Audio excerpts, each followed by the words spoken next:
సమస్యలు పరిష్కరించాలని రాష్ట్ర వ్యాప్తంగా ఆశా వర్కర్లు ఆందోళన బాట పట్టారు.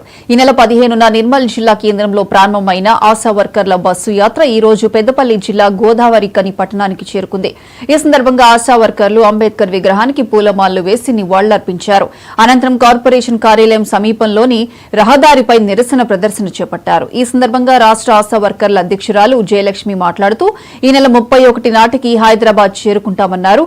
అక్కడ పెద్ద ఎత్తున బహిరంగ సభ జరుగుతుందన్నారు. ఎన్నికలకు ముందు కాంగ్రెస్ పార్టీ ఇచ్చిన హామీలను నెరవేర్చాలని డిమాండ్ చేశారు. తమ డిమాండ్లు నెరవేర్చకపోతే నిరవధిక సమ్మెకు పిలుపునిస్తామని హెచ్చరించారు.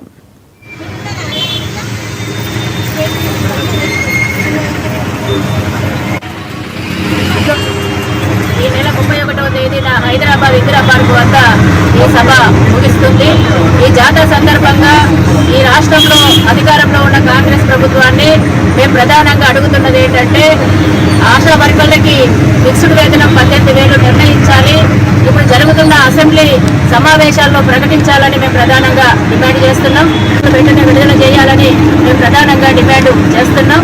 ఈ ప్రభుత్వం అసెంబ్లీ ఎన్నికల సందర్భంగా జాతర నిర్వహిస్తున్నాం.